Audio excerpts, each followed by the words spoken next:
Ki te kai ngā wāhine I ngā kai kino I a rātou e hapū ana. Tērā pēr ka momona ā rātou tamariki ka tipu ana rātou. Ko ia te hua o tētahi rangahau hauora hou nā te whare wānanga o Southampton. He mea āwhina rātou e tahi kai pūtaiao no Aotearoa me Singapore ki te whakaoti I te rangahau nei.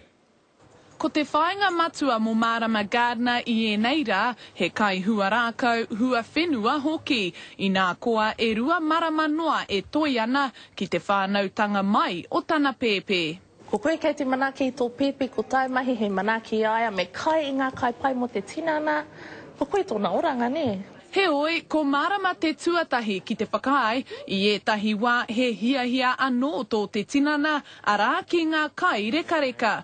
Kei te awa mataku au I te mea kare o te pirangi ki te kai awa momo mea I a rā, engari kei te ki mai take tinana, me kai I tētahi chakarete I tēnei wā, ka kai te chakarete ka pai haere te tinana.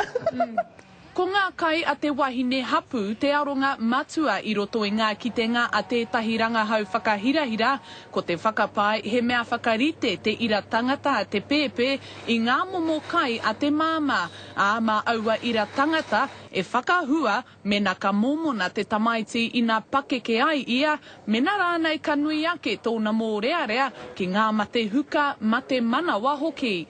Ultimately, we'll all get obese, we'll all get diabetes, we'll all get heart disease if we eat too much and we don't exercise. But some people are more sensitive, and it's that change in sensitivity which is determined by these gene switches, which in turn are set by what happens before you're born. E toru rau ngā tamariki I aro take ai te rangahau, ko te whakaahuru pea mo marama, ko ngā marama tuatahi te wā whai pānga nui.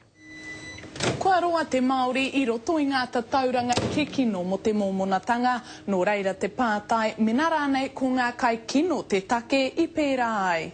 I think they can be largely explained by this whole constellation of events, which means that sadly too many people are eating not appropriately balanced diets, not getting appropriate care during pregnancy, to make the right choices for themselves. Eri marau, miriona tāra te utu ki te rāngai hauora I atau mo te momona o Aotearoa te take, no reira kāore e kore, he rangahau tēnei ka āta tirohia I te kāwanatanga. Maiki Sherman, Te Karere.